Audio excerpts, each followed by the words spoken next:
Well, I've given up on the Briggs ZZ. I don't think this thing's ever going to run. And today we're going to be gutting this one and putting the bits into this one. This one's quite a special engine. You see there on the piston, plus 20 thou. So she's been rebored, new rings, valves have been lapped. So she's going to have a whole heap more compression than that thing. And with that one spark onto this one, we should be able to get one running ZZ, I hope. Hopefully I'm not going to waste my time. We're just going to end up with the same endless cranking and no firing. But I'll show you what I got to do to this engine before we could even start putting bits on it. Well, we can start putting bits on it straight away. What I've got to do first is strip them off of that one. This is the ignition backplate and also main bearing for the front of the engine. As you can see, it's broken around here. All the bolts that hold the coil on are snapped, so that's not very good. And also the points here are bent over, and that's because this one, when it last run, some bolts came loose on the ignition coil and it wound loose and all the ignition disintegrated. That was the story behind it, and it certainly looks like that because it's well and truly mashed in there. But the actual engine itself looks perfectly fine.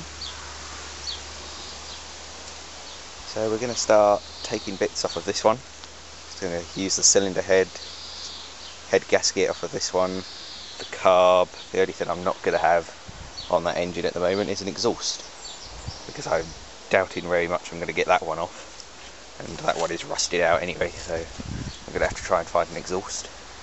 That should be fun. Petrol tank I'm not going to put on it just yet.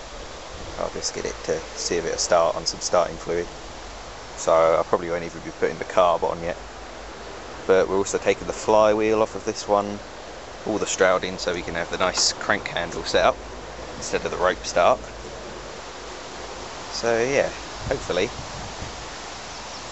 we should see everything that's on that engine on that one. We're about 20 minutes into the transformation now, swapping the engines over, and as you can see, all the ignition plate, flywheel and everything is off of the red one. The ignition plate and all the ignition setup is now on the other one. Points have been gapped and the flywheel is now ready to go on. So yeah, there's only one thing I'm thinking could go wrong at the moment, is that flywheel nut. It's a little bit tight on that shaft, but I think it might be just because it needs a bit of a wire brush, because it's not as clean as that one and it is a little bit rusty. But it does screw on there, it's just a bit tight and hard, so we'll see. But we're ready to get the flywheel on now, test the spark, see what happens. Okay, well, another tense moment has passed in the assembly of this engine. The flywheel nut went on. It was just a little bit tight, just required the block to be put on and it to be just turned around with the bar. Not too much pressure on it, so it hasn't done any damage, but it is on there tight now, so that's one problem out of the way. But now for a bit more of a major problem. I have never had a cylinder head on this engine, so I've never known what the compression is like. So next job is to take the cylinder head off of this one and the gasket, plop it on and tighten it up on this one, and check compression. Oh dear, probably should have checked that before going on with everything else. Oh well, it's all in the good fun. Well, the engine swap and transformation is really coming on now. Got the cylinder head on and we're ready to check that compression. This is the scariest stage now, because I've never turned it over before with a cylinder head on. So let's just check. Oh, here we go.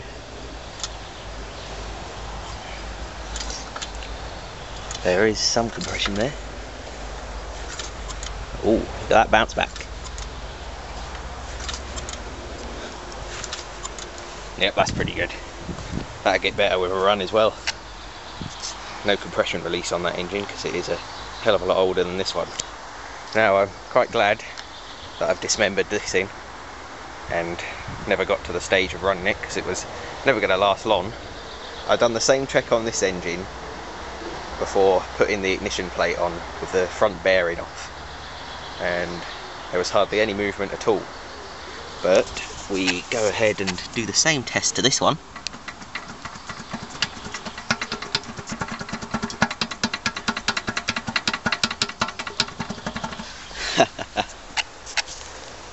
Both engines have a little bit of what's known as end flow.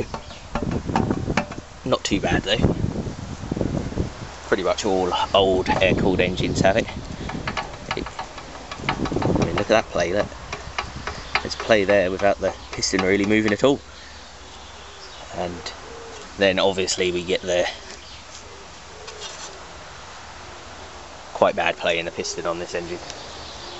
But all I've got to do to this one now is stick that cover on, wire up the spark plug, spray some easy start into the inlet with no carb, and we're going to see, hopefully, whether this one's going to go or not.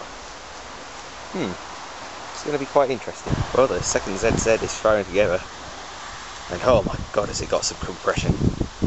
Literally, to get it over the compression stroke, the engine lifts up.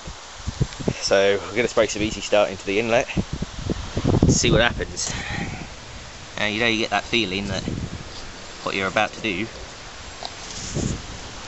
could well and truly be the last thing you do. Well, let's hope I don't get crushed by a Briggs ZZ.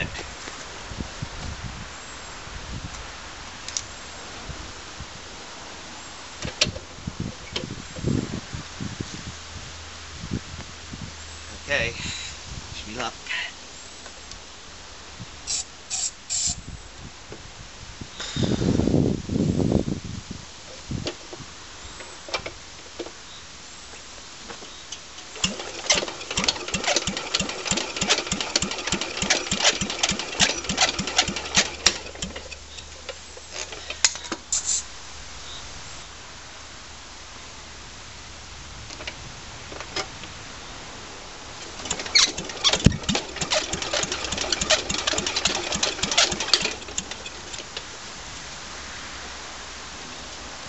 You might only want to fire that well with some lead on the plug.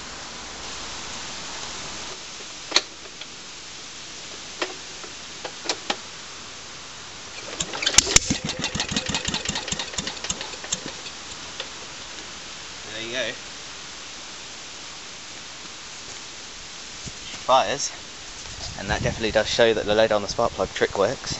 She does fire a little bit with no lead on the plug, but she definitely does fire a lot better with lead on the plug. But yeah, I'm really happy. Wasn't getting zilch from this thing. Got up a hell of a lot from this thing.